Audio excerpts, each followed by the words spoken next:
C'est le 17 septembre que se tiendra le scrutin afin d'élire un nouveau conseiller pour le district 1 à Montmagny suite à la démission de Marc Landlois en mai dernier. Alors, les Magny-Maltois vont pouvoir voter au pavillon communautaire Espace citoyen de 10h à 20h le 17 septembre. Il sera également permis de voter par anticipation au même endroit le 10 septembre de midi à 20h. Et depuis le 4 août, il était possible de déposer sa candidature. D'ailleurs, c'est la dernière journée aujourd'hui, vendredi 18 août, pour déposer sa candidature.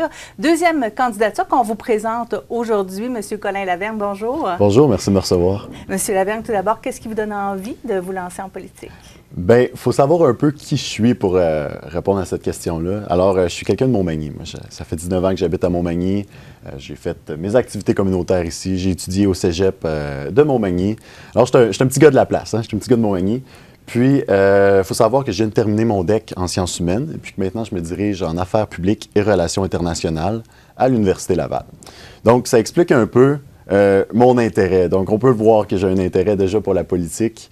Puis, donc, fait que là, je pensais que c'était le temps. J'étais là dans ma vie. C'était le temps d'aller, pas redonner à Montmagny, mais travailler pour ma vision, pour Montmagny, puis représenter mes citoyens à l'hôtel de ville. Alors, je pense que c'est le temps de penser à l'avenir. C'est vraiment ça. Vous avez parlé de vision. C'est quoi votre vision à vous?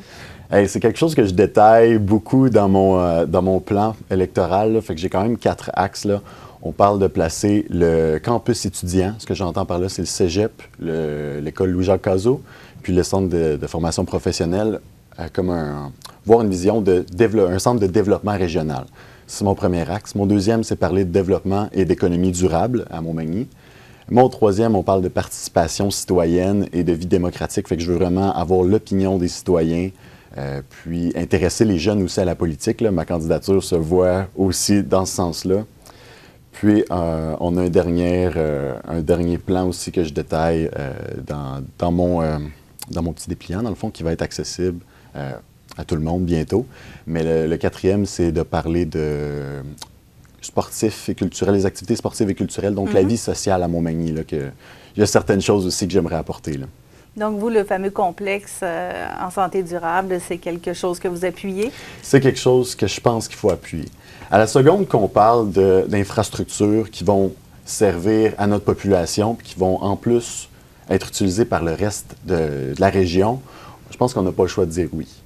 En plus de ça, on parle d'un complexe qui peut avoir des retombées pour notre développement campus étudiant. Fait qu'on peut développer des programmes sportifs. Et là, ça va avoir son incidence sur la rétention des jeunes dans la ville de Montmagny, sur la rétention des jeunes à l'école même. Fait qu'à ce niveau-là, on n'a pas le choix de dire oui. Puis sans ça, on a aussi le bien-être des citoyens, tout simplement, qui est rejoint par ça. Fait que ça rejoint totalement la vision de développement durable. Au niveau de votre district, du district 1 que vous représenteriez, qu'est-ce que vous avez comme idée? Bien, j'ai fait une pré-tournée déjà des gens pour savoir recueillir les préoccupations. Puis, il y a quelque chose qu'il faut savoir avec le district 1, c'est qu'on a des opinions variées, on a des préoccupations variées. Si on regarde les montées sur la 132, ils ne vont pas avoir les mêmes préoccupations citoyennes que les gens dans les montées, mais plus haut dans les rangs. Alors, sur la 132, on va me parler souvent d'érosion sur les montées qui sont là. On va me parler d'érosion. Si on va au centre-ville, on va me parler de mobilité, donc le déplacement dans la ville. Montée chemin Rivière-du-Sud, on va me parler d'inondations qui arrivent à chaque année. Puis si on monte encore plus haut, on va me parler d'autodrome. Fait que c'est des enjeux vraiment différents. Puis je pense que c'est important d'être à l'écoute de tous ces enjeux-là. Puis c'est ça, c'est vraiment assez varié. Donc, du point de vue personnel, vous êtes toujours à l'école. Oui, absolument. Comment vous pensez pouvoir allier les deux réalités? C'est une bonne question parce qu'il a fallu vraiment que je me pose cette question-là avant de me lancer là-dedans, bien sûr. Mais c'est une question qui est réfléchie. Hein? C'est pas mon premier rodéo. Je suis capable d'en prendre, mais ça fait longtemps que je me pose ça comme question, si c'est le temps de me lancer en politique. Puis, je peux vous assurer que j'ai posé des questions avant aux conseillers municipaux sur la charge de travail et conciliation études conseil municipal. Puis, c'est quelque chose de faisable. S'il y a un palier qui permet ça, et on est chanceux, c'est le palier municipal. Au fédéral, au provincial, c'est des emplois à temps plein, tandis que si j'étudie en temps plein, je n'aurai pas le temps de le faire. Alors, le palier municipal est parfait pour les jeunes qui veulent s'impliquer dans leur ville, mais aussi réaliser leurs études. C'est quelque chose de très compatible. Puis en plus, je vais étudier là-dedans. Donc, ça me donne un certain avantage là-dedans de me donner une expérience terrain. Puis en plus, ça me permet de représenter mes citoyens. Fait que c'est super. Là. On dit effectivement souvent que les jeunes ne s'impliquent pas suffisamment en politique. Qu'est-ce qui vous a amené, vous, à la politique à la base? C'est quoi votre parcours en politique? Mon parcours en politique. Les recherches scientifiques vous diraient que ça part très tôt. Dès le primaire, là, on sait déjà la participation quelqu'un va avoir, participation politique qui est citoyenne, quelqu'un va avoir plus tard. Mais moi, déjà dès le primaire, j'ai commencé à m'impliquer avec la brigade, les brigadiers, capitaine de la brigade, ces choses-là. Mais dès que j'ai pu, je me suis impliqué dans les associations étudiantes, les conseils d'administration. J'ai fait des simulations parlementaires, une semaine intensive au Parlement, à l'Assemblée nationale. J'ai fait participer aussi à un congrès de la Fédération québécoise des municipalités. Je me suis fait des contacts, j'en ai appris sur le milieu municipal. Alors, c'est vraiment quelque chose de réfléchi. Puis en plus de ça, cette année, je me suis lancé dans la rédaction d'un livre dans le cadre de mon projet de fin de cégep. Puis ce livre-là s'intéresse à la place des jeunes en politique.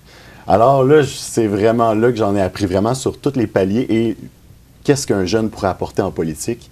Puis ça a alimenté vraiment ma réflexion. Parce que dans cet ouvrage-là, j'ai été capable de parler avec des personnalités publiques, avoir leur expérience et de leur demander qu'est-ce qu'un jeune peut apporter en politique. Puis à ce moment-là, ces personnes-là, il y en a certains, même si ce n'était pas le but du livre, là, il y a de la consultation, il y en a qui m'ont dit hey, « Colin, présente-toi en politique. » Et justement, qu'est-ce qu'un jeune peut amener en politique à Montmagny? Bien, il faut savoir qu'on parle souvent d'expérience, hein? Mais l'expérience, c'est très relatif, on va se le dire. Les jeunes vont avoir une expérience différente sur le plan de leur vie. Tu sais, je veux dire qu'un jeune va être capable de parler de rétention des jeunes. On parle beaucoup de ça à Montmagny, hein? Rétention des jeunes, on parle de vieillissement de la population.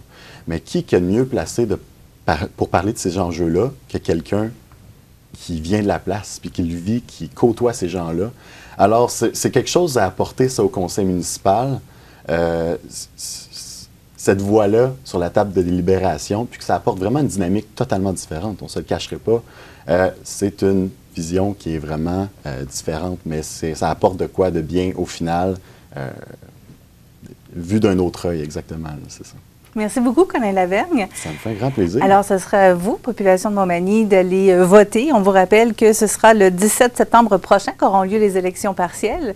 On vous tiendra au courant, bien sûr, là, de tout ce qui se passe là, du côté de la ville de Montmagny. Merci. Ça fait un grand plaisir. On se dit à la prochaine.